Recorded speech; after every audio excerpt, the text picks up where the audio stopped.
The moment my sister's hand struck my face, the entire room went silent, 20 relatives frozen in place, watching me as if they were witnessing the climax of a tragedy. But what none of them realized was that the slap wasn't the beginning of my downfall. It was the beginning of hers. So how did it come to this? How did a family mourning a loss turn into a battlefield where truth, greed, and betrayal collided? My name is Malalari. I'm 34 years old, and I work as a pharmacist, a job that has trained me to pay attention to details most people overlook, to read between lines that others blindly trust. But nothing in my professional life could have fully prepared me for what I was about to uncover inside my own family. I'm telling you this story not just because it happened, but because sometimes the people who are supposed to protect you are the very ones you need protection from. The sting from the slap spread slowly across my cheek, sharp and undeniable, but I refused to let it show. My head had turned slightly from the force, yet I didn't raise my hand to cover the pain. I didn't cry. I didn't shout. Instead, I calmly adjusted the collar of my blouse, as if nothing had happened, and lifted my gaze to meet my sister's furious eyes. Kendra stood in front of me, chest heaving, her face twisted with a mixture of rage and something darker, something desperate. She had expected a reaction, a breakdown, maybe even a fight. But what she got instead was silence, and that seemed to unsettle her more than anything else. Around us, the room had fallen into a suffocating stillness. My aunts, uncles, cousins, 20 people who had filled this house just hours earlier with polite condolences and quiet sympathy now stood frozen, their expressions caught somewhere between shock and anticipation. It felt less like a family gathering and more like an audience waiting to see what the main character would do next. I let a few seconds pass, just enough for the weight of the moment to sink in, before I finally spoke. "Do you really think that slap is going to make me change my mind?" I asked, my voice steady, almost calm. Then I tilted my head slightly, studying her the way I would examine a suspicious prescription. "You just made the biggest mistake of your life."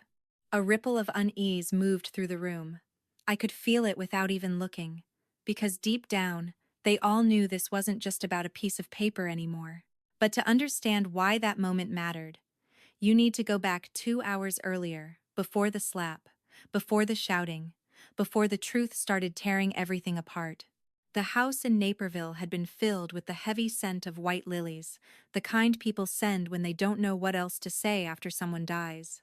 It clung to the air, thick and almost suffocating, mixing with the quiet murmurs of relatives who spoke in hushed voices, as if afraid to disturb the grief that hung over the walls. We had just buried my father. Even now, saying those words feels unreal. He had always been the steady center of our family, the one who kept everything from falling apart. And yet, the moment he was gone, it was as if something invisible had snapped. At first, everything looked normal. People came, offered condolences, shared memories. My sister played her role perfectly tearful, devoted. The grieving daughter who had supposedly sacrificed everything to care for him during his final months.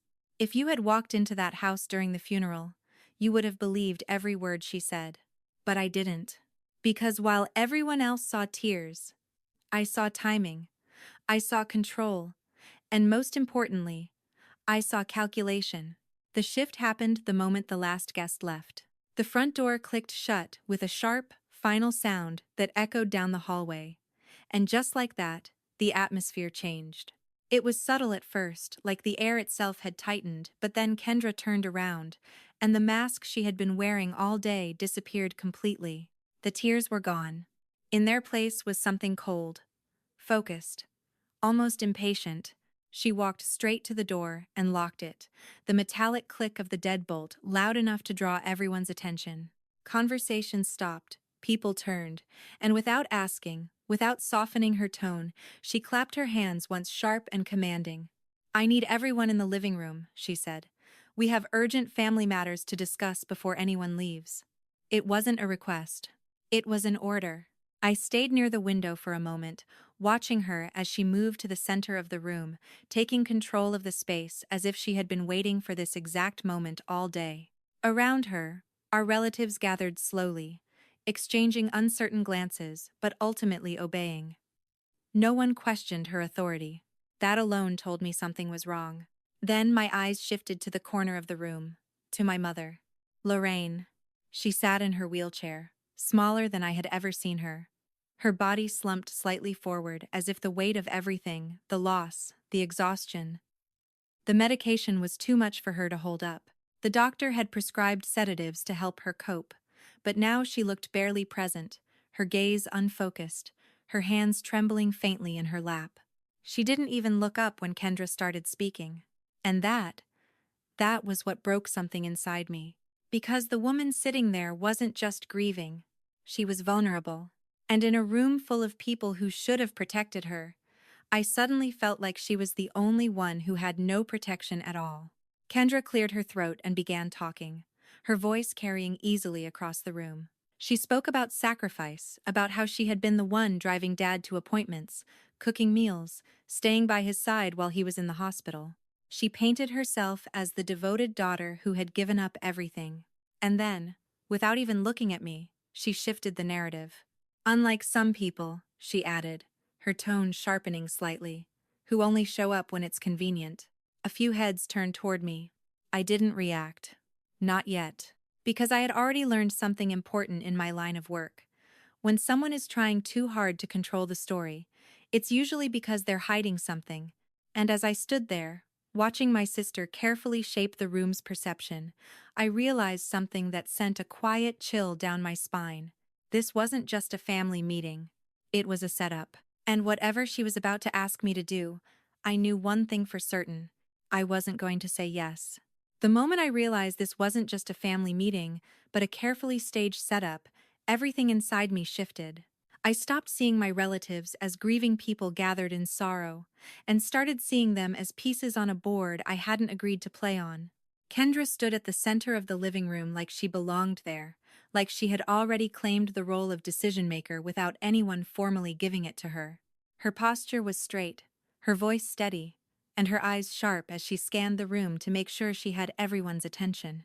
If someone had walked in at that moment without context, they might have thought she was leading a business meeting, not speaking at a gathering held just hours after our father's funeral. "I've been carrying this family for months," she began, her voice firm but carefully laced with emotion. "While Dad was in the hospital, I was the one who stayed. I was the one who sacrificed everything, my time, my job, my life, to make sure he wasn't alone." There were a few nods, quiet murmurs of agreement. It was subtle, but it was enough. She knew exactly what she was doing. Kendra wasn't just speaking, she was building a narrative. One where she was the devoted daughter, the martyr, the only one who had truly been there when it mattered. And in that same narrative, there had to be a contrast. A shadow. Me.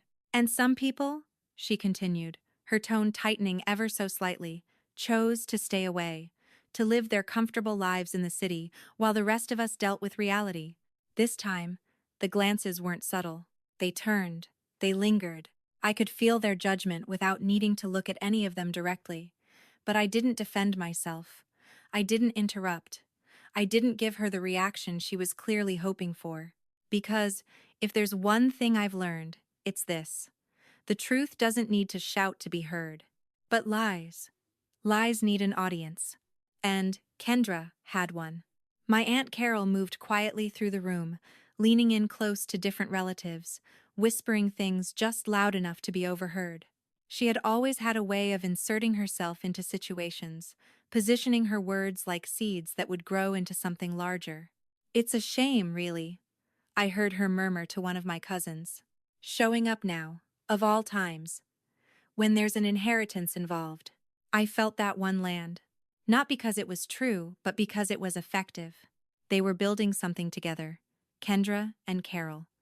A version of events where I was the outsider, the opportunist, the daughter who only returned when there was something to gain.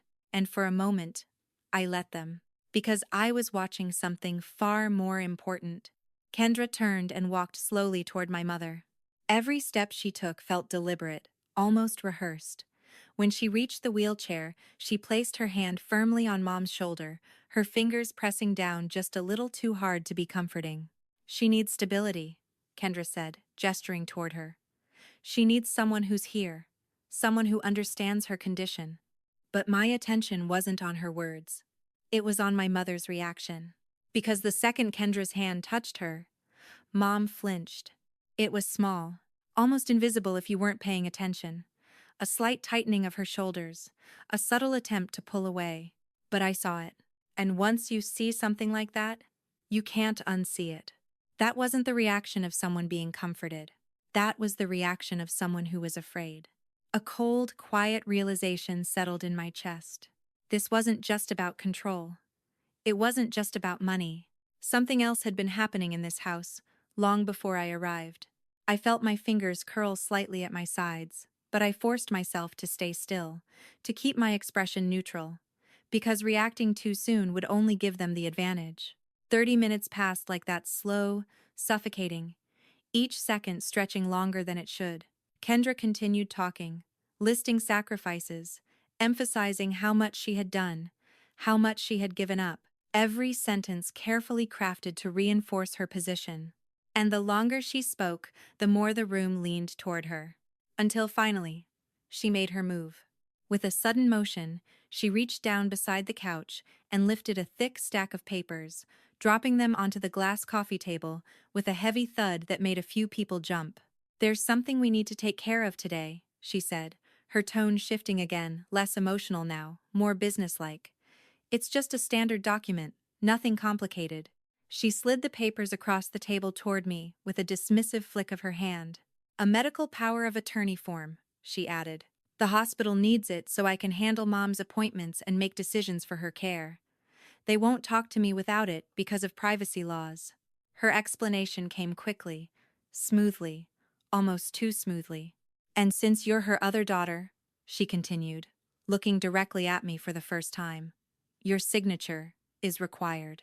There it was. The real reason for this meeting. The room grew quiet again, but this time it wasn't the heavy silence of grief. It was expectant, pressuring. I could feel it, everyone waiting for me to just nod, to pick up the pen, to sign the paper and make everything easier, because that's what they believed I would do. That I would comply. That I would trust. That I would play the role they had already written for me. Kendra leaned back slightly, crossing her arms as if the outcome was already decided. "Don't overthink it," she added, a faint edge of impatience creeping into her voice. "It's just paperwork. Just paperwork." I let those words sit in the air for a moment before I finally stepped forward. Every movement felt deliberate now. I reached for the stack, my fingers brushing against the top page as I lifted it from the table. The weight of the paper was heavier than it should have been, not physically, but in what it represented. Around me, I could hear quiet shifts. Someone exhaled. Another tapped their foot against the floor. They were already uncomfortable. Good. I lowered myself into the chair across from the table and began to read. Not skim. Read. Line by line. Word by word. The way I would examine a prescription that didn't quite make sense. The way I would check for interactions that others might miss. At first, everything looked normal. Standard language, medical terminology, legal phrasing meant to overwhelm more than inform. But I kept going. And as I turned the pages, I could feel the tension in the room tightening. Kendra checked her watch. Once, twice. A small, controlled sigh escaped her lips. "You don't need to read all of that," she said, her voice light but strained. "It's all standard." I didn't look up, didn't respond, because the more impatient she became, the more certain I was that I needed to keep reading. And somewhere deep in my chest, that quiet feeling from earlier, the one that told me something was wrong, began to grow stronger. This wasn't just a form, it was something else. Something hidden beneath layers of carefully chosen words. And I was going to find it. I kept reading. At first, it was exactly what Kendra had claimed, pages filled with dense legal language, references to medical consent, healthcare decisions, privacy regulations, the kind of document most people would skim for a few seconds before signing just to get it over with. And that was precisely what she was counting on. But I wasn't most people. In my work as a pharmacist, overlooking a single line could mean the difference between helping someone and harming them. I had trained myself to slow down, to question everything, to assume that what looked routine might be anything but. And right now, sitting in that living room with 20 pairs of eyes quietly pressing down on me, that instinct was louder than ever. So I read every clause, every subsection, every word buried in the margins. The room around me grew increasingly restless. I could hear the subtle sounds someone shifting in their seat, a quiet cough, the faint tapping of a fingernail against glass. Kendra let out another sigh, this one less controlled than the last. Mallory, she said, her tone tightening just enough to reveal her irritation. You're overcomplicating this. It's just a standard medical authorization. We don't have all day. I turned another page. Still nothing. At least, nothing obvious. But something about the structure felt off. The document was longer than it needed to be, more detailed than necessary for what she claimed it was. And that alone was enough to keep me going. Because people who lie rarely lie simply. They bury the truth under complexity. By the time I reached the 5th page, the atmosphere had shifted again. The earlier tension had evolved into something sharper, more uncomfortable. The relatives who had been so confident in Kendra's explanation were now watching me with a mix of impatience and unease. Aunt Carol stepped closer, folding her arms as she leaned slightly over the back of the couch. "You're making this harder than it needs to be," she said softly, though her voice carried just enough for others to hear. "Your sister is trying to take care of your mother. The least you can do is cooperate." I didn't respond, because I had just turned to the 7th page, and that's when I saw it.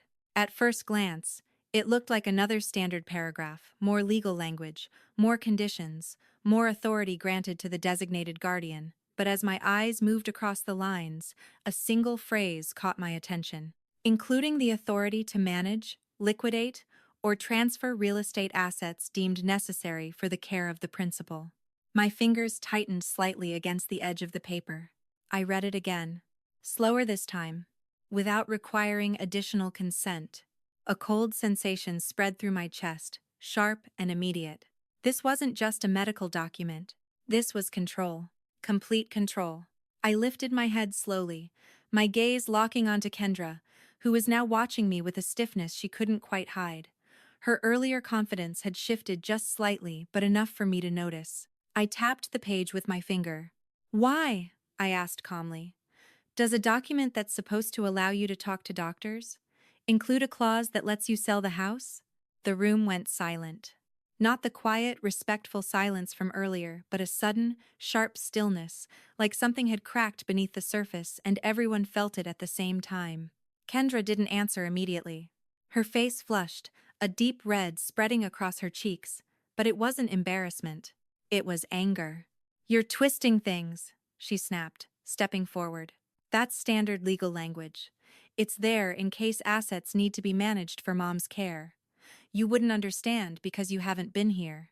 Her voice rose with each word, desperation beginning to bleed through the edges. "But I do understand," I replied, my tone steady, "because I actually read what I sign." A few people shifted uncomfortably. I could feel the first cracks forming not just in her story, but in their belief in it. Kendra pointed at me, her hand trembling slightly. "Stop acting like you're smarter than everyone else. This is about Mom, about making sure she gets the care she needs." "Then why wasn't this explained?" I asked, holding up the document. "Why didn't you mention that you'd have the power to sell her home the moment this is signed?" No one spoke. Not Aunt Carol, not the cousins, not even the ones who had been so quick to judge me earlier. Because now, they were starting to listen. Kendra's jaw tightened. "Because it's irrelevant," she said sharply. "I would never do something like that." I held her gaze for a moment longer, then looked back down at the document. Because something told me this wasn't the only thing she had hidden, and I was right. I flipped to the final pages, where legal documents often tucked away the most important details in the smallest font, hoping no one would take the time to look. My eyes scanned the lines quickly at first, then slowed, and then stopped. There it was. Authorization to access and withdraw funds from any active insurance policies or financial accounts associated with the principal, without limitation, for the purpose of maintaining household and living expenses. A hollow feeling settled in my stomach, because I knew exactly what that meant. My father's life insurance. The policy that had just been paid out, the one that was supposed to ensure my mother would be taken care of for the rest of her life. Unlimited access, no oversight, no restrictions. I exhaled slowly, closing the document just enough to keep my place. This wasn't about helping Mom. This was about control, money, and opportunity. I looked up again, meeting Kendra's eyes, and this time there was no hesitation. This gives you the ability to drain every account Dad left behind, I said quietly, including the life insurance. Her expression flickered just for a second, but it was enough, because in that moment, everyone saw it. The truth. And suddenly, the story she had built so carefully didn't sound quite as convincing anymore. Before she could respond, before she could twist her way out of it, I felt a shift in the room, a subtle but undeniable change. They weren't looking at me the same way anymore. They were looking at her. And for the first time since this began, Kendra wasn't in control. For the first time since this whole thing began, the room wasn't leaning toward Kendra anymore. It was shifting. Slowly, almost imperceptibly at first, but I could feel it. The same people who had been nodding along to her earlier now sat a little straighter, their eyes moving between us, uncertainty creeping into their expressions. Doubt had entered the room, and once it does, it's almost impossible to remove. Kendra felt it too. I saw it in the way her posture changed, in the tightness of her jaw, in how quickly her eyes flicked around the room as if searching for someone, anyone who would still stand firmly on her side. But no one spoke. And that silence, that was louder than anything. "You're overreacting," she said finally, her voice sharper now, less controlled. "Those clauses are there for flexibility. You're twisting it into something it's not because that's what you do, you complicate everything." I didn't respond right away. Instead, I gently closed the folder in my hands, the soft thud echoing through the quiet room. "No," I said calmly. "I simplify things." I placed the document on the table, my fingers resting lightly on top of it as I leaned forward just enough to hold her gaze. "You're asking me to sign a paper that gives you full legal control over Mom's health, her finances, her home, and every dollar Dad left behind. And you didn't think that was worth explaining?" Her lips parted, but no words came out. Because she knew. She knew she had been caught not just in a lie, but in something far bigger. And that's when I decided to stop holding back. Because exposing the document wasn't enough. They needed to understand why. I reached into my bag slowly, deliberately, making sure every movement was visible. The sound of the zipper sliding open seemed unnaturally loud in the stillness. A few heads turned, curiosity replacing tension. Kendra's eyes narrowed. "What are you doing?" she demanded. I didn't answer her. Instead, I pulled out a thin, neatly folded stack of papers and placed them on top of the document she had wanted me to sign, covering the signature line completely. Then I looked up, directly at her. "Do you need this guardianship to take care of Mom?" I asked quietly. "Or to pay off your gambling debt?" The words didn't explode. They didn't need to. They dropped into the room like something heavy, something that sank deep and stayed there. For a second, no one reacted. It was as if the entire room had stopped breathing. Then, slowly, the color drained from Kendra's face. "What are you talking about?" she snapped, but her voice lacked the force it had before. There was a crack in it now, a tremor she couldn't hide. I unfolded the papers. "I hired someone," I continued, my tone still calm, still controlled. "A private investigator. Last week." A murmur spread through the room. That got their attention. "Because something didn't feel right," I added. And I wanted to be sure before I said anything. I turned the first page so it faced the others, tapping lightly on a highlighted section. "Over the past 6 months, there have been multiple large withdrawals from your accounts, followed by repeated deposits into known gambling establishments, including the Riverboat Casino." Aunt Carol gasped softly. I didn't look at her. My eyes never left Kendra. "And when those funds ran out," I continued, "you started borrowing high-interest loans from people who don't exactly offer flexible repayment plans." Kendra's breathing had become shallow now, uneven. Her hands, which had been clenched at her sides, were trembling. "That's not," she started, but the words collapsed before she could finish them. "Do you want me to keep going?" I asked. The room was no longer quiet. It was alive now, with whispers, with shifting bodies, with the unmistakable sound of a narrative falling apart. "You're lying," Kendra said suddenly, louder this time, desperation pushing her voice higher. "You're making this up to turn everyone against me." I tilted my head slightly. "Then deny it," I said. She opened her mouth, closed it, because she couldn't. And that silence, that was her answer. But instead of admitting anything, instead of facing what was right in front of her, she did what people like her always do when the truth corners them. She attacked. "This is exactly who you are," she snapped, her voice rising sharply as she pointed at me. "You think you're better than everyone else, just because you have some career in the city. You come back here and act like you understand anything about what this family has been through."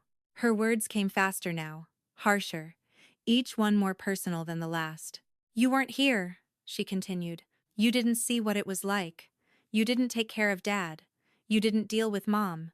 You have no idea what I've had to carry." There it was. The shift. From defense to victim.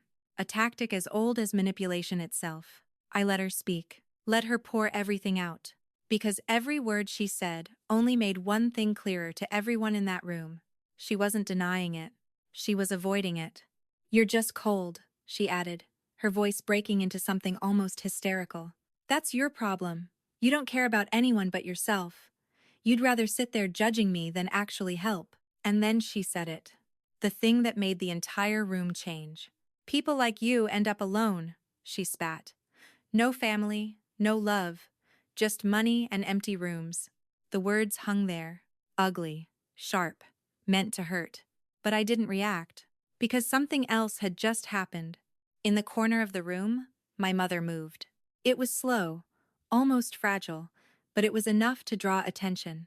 Her hand lifted slightly, trembling, as if she was trying to reach for something or someone. "Kendra," she whispered weakly. Her voice was barely audible, but we all heard it, and for a brief moment, everything stopped again.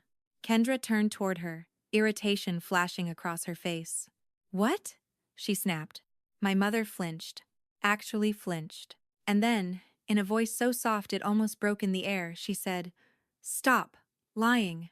The words were fragile, but they were real. And they hit harder than anything I could have said. For a split second, something flickered in Kendra's expression. Not guilt, not remorse, just anger. Raw, immediate, and directed at the weakest person in the room. "Just be quiet," she snapped, her voice cutting through the air like a blade.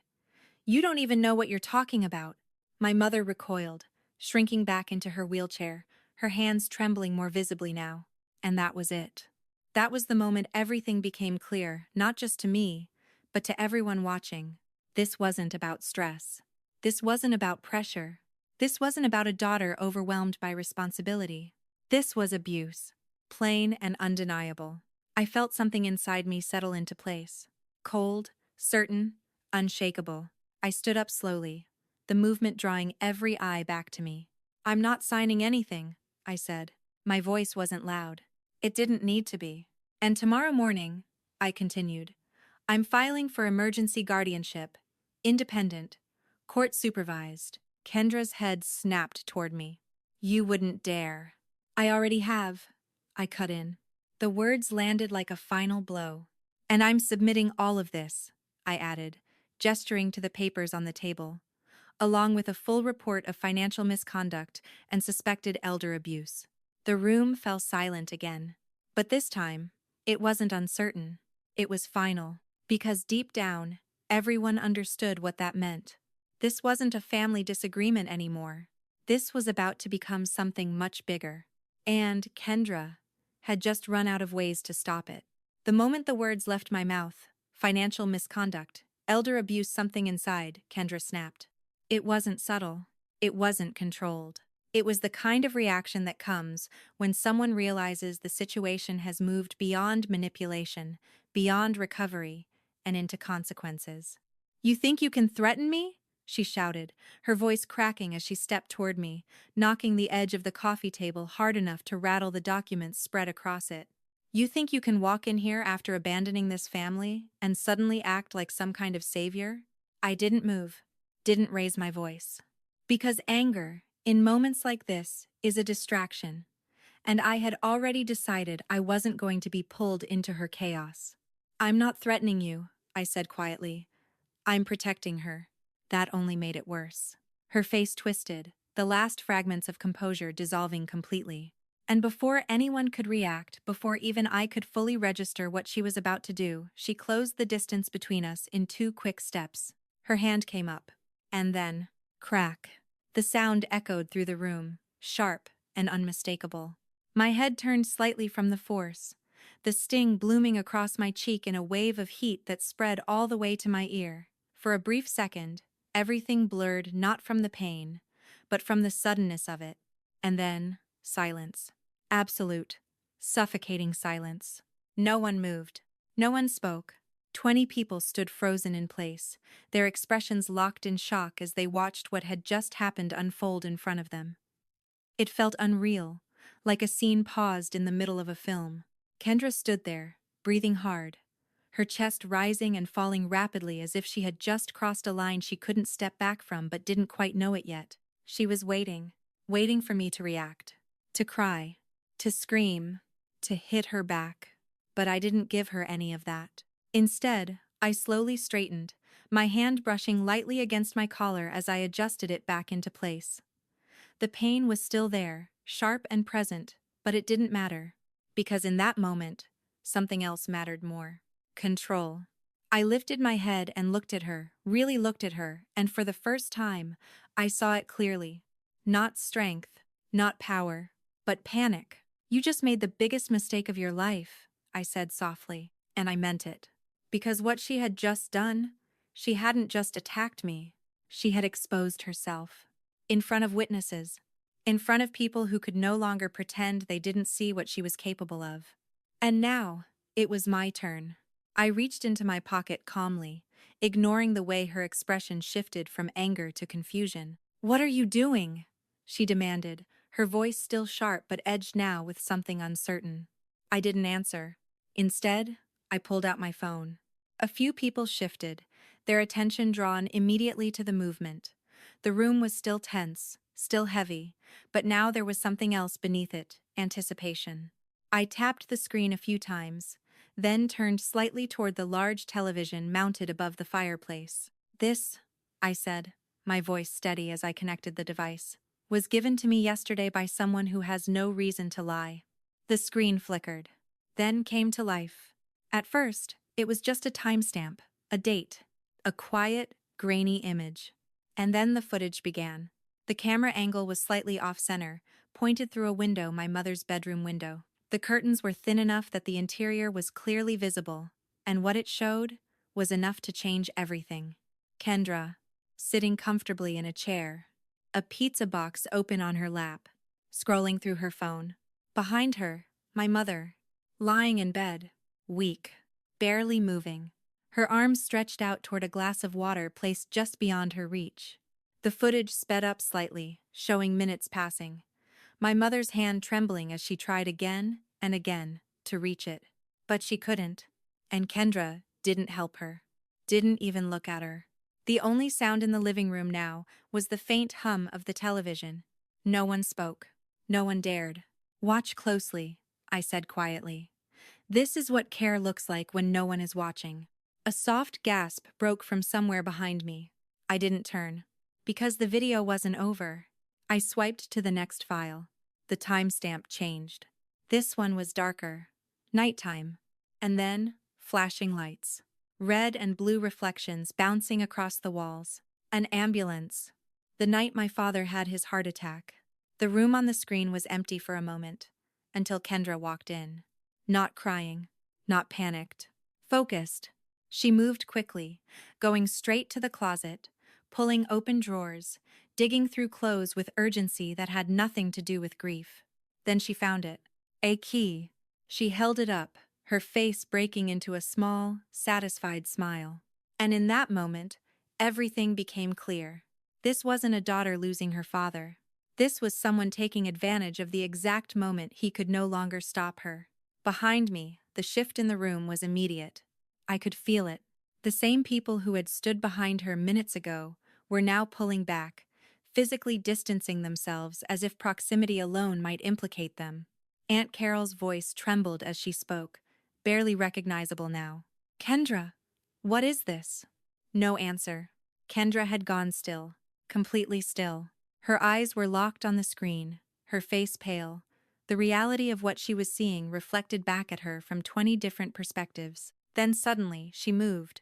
No, that's not real, she stammered, rushing forward, her hands raised as if she could block the screen itself. That's edited. You used something AI, or whatever, it's fake. Her words came fast, desperate, each one less convincing than the last. Because everyone in that room could see it. There was nothing artificial about it.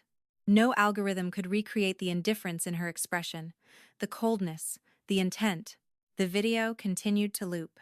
Relentless, unforgiving, and with every second, the silence in the room grew heavier, not with confusion anymore, but with understanding, with shame. Because they had defended her, they had believed her, and now, they were watching the truth unfold in front of them, unable to look away. I let the footage play a few seconds longer before finally reaching forward and turning the screen off. Darkness filled the space where the images had been, but it didn't erase what they had seen. Nothing could. I turned back to face the room, to face her, and this time, there was no doubt left. No confusion, no divided sides, because, in that moment, everything had changed. Kendra wasn't the one in control anymore. She wasn't even part of the narrative she had tried to create. She was just exposed, and everyone knew it. When the screen went dark, the silence that followed felt heavier than anything that had come before it. It wasn't the kind of silence born from confusion or tension anymore. It was the kind that settles in when the truth has been seen, understood, and can't be denied. No one defended her this time. No one spoke up to explain it away. They couldn't. Because what they had just witnessed wasn't something you could twist into a misunderstanding. It wasn't a matter of perspective or interpretation. It was neglect. It was cruelty, and it had unfolded in plain sight. I took a slow breath, letting that silence sit for just a moment longer before I reached into my briefcase again. There was one final piece.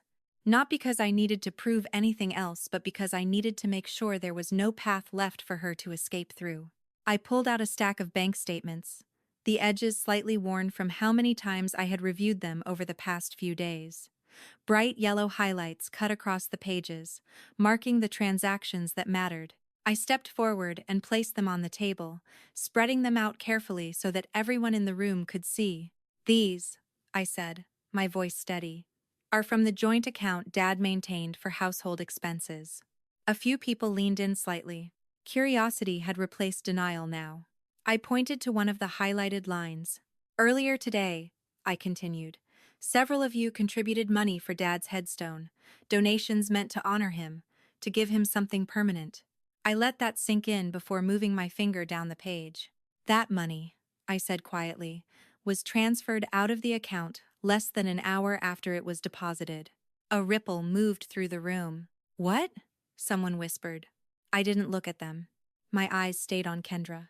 And if you follow the transaction trail, I added, tapping the final highlighted section, you'll see exactly where it went. I paused, then asked the question that I knew would strip away whatever remained of her defense. Why is Dad's funeral donation money sitting in the account of a known loan shark, Kendra? The words landed harder than anything before.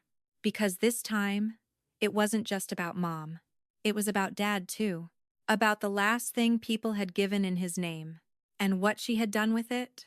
Kendra's entire body seemed to lose its structure in that moment. Her shoulders sagged, her eyes darted wildly around the room as if searching for something, an answer, an escape, a version of reality where this wasn't happening. But there was none. Her breathing became uneven, sharp inhales followed by shaky exhales. She took a step back, then another, her heel catching slightly against the edge of the rug. This is your fault, she suddenly snapped, her voice breaking as she pointed not at me this time but at our mother. A collective gasp filled the room. You think this is easy? she continued, her tone rising into something almost hysterical. Do you have any idea how much it costs to take care of her? The medication, the appointments, the constant supervision. Her words spilled out, faster and more frantic. I didn't have a choice. I needed money. I needed help. And no one was there, no one but me. It might have worked. In another room, on another day, with people who hadn't just seen what we all saw. But not here. Not now. Because the problem wasn't just what she was saying. It was what she wasn't denying. Not the gambling. Not the money. Not the neglect. Instead, she kept shifting blame, grasping at anything that might soften what she had done. I watched her for a moment, really watched her, and for the first time, I felt nothing. No anger, no sadness, just clarity. Because the person standing in front of me wasn't my sister anymore. Not in any way that mattered. Behind me, I heard a sound. Soft at first, then growing. My mother. She had been quiet for so long, barely present. Her voice reduced to whispers and fragments. But now, something had broken through that haze. A sob. Deep. Raw. Unfiltered. It filled the room in a way nothing else had. Everyone turned. She was trembling in her wheelchair, her hands gripping the armrests, as tears streamed down her face. Her eyes, usually distant, unfocused, were clear now, locked onto Kendra with a kind of pain that was almost unbearable to witness. How could you? She asked, her voice shaking, each word pulled from somewhere deep inside her. How could you do this? To your father? The question hung in the air, heavy and final. Because it wasn't just about money. It wasn't just about neglect. It was about betrayal. And not just of me, but of him. Of everything he had built. Everything he had trusted her to protect. Kendra opened her mouth, but no words came out. For once, she had nothing. Around the room, the shift was complete. People moved. Not forward, but back. Aunt Carol took a step away, her hand covering her mouth as if she could physically hold in the shock. The cousins who had been so vocal earlier now avoided eye contact entirely, their bodies angled away from Kendra as if proximity alone made them uncomfortable. The space around her widened, until she was standing alone, completely alone. And she saw it. I could tell by the way her eyes moved one face to another, searching for support that wasn't there anymore. The confidence, the authority, the control she had walked into this room with, all of it had drained away. What was left was desperation. Her knees gave out suddenly, and she dropped to the floor with a dull, heavy thud that echoed through the quiet. For a moment, no one moved. Then she began to crawl. Slowly, awkwardly, her hands sliding across the rug until she reached me. Her fingers clutched at the fabric of my pants, gripping tightly as she looked up, her face streaked with tears and smeared makeup. "I'm sorry," she said, her voice breaking completely now. "I didn't mean for it to go this far. I was desperate. Please, just this once. Don't call the police." Her words were frantic, tumbling over each other, but there was something missing from them. Not a single word about Mom. Not a single word about Dad. Only herself. Her fear. Her consequences. I looked down at her. At the person who had once been my sister, and waited for something, anything to surface. But there was nothing. No remorse. No understanding. Just survival. And in that moment, I knew. There was nothing left to save. The distant sound of sirens cut through the silence outside, faint at first, then growing louder. Closer. Kendra, froze. Her grip tightened instinctively, her eyes widening as the realization hit her all at once. "You didn't," she whispered. I didn't answer. Because I didn't need to. The flashing red and blue lights reflected through the windows, painting the walls in shifting colors as the police car pulled up outside. A few seconds later, the front door opened. 2 officers stepped inside, followed closely by a representative from Adult Protective Services. Their expressions were professional, focused. There was no hesitation in their movements. They already knew why they were here. I had made sure of that. They walked straight toward Kendra, who was still on the floor, her body now trembling in a completely different way. "Ma'am," one of the officers said firmly, "You are under arrest for suspected elder abuse and financial fraud." The words were calm, procedural, but they carried weight. Finality. Kendra's reaction was immediate. "No, no, this is a mistake," she cried, pulling back as they reached for her. "You can't do this. She's lying, she set me up." Her voice rose again, desperate, frantic, but it didn't matter anymore. Because this time, no one was listening. The officers lifted her to her feet, securing her hands behind her back as the metallic click of the handcuffs echoed through the room. And just like that, it was over. Not the pain, not the damage, but the control she had held over this house.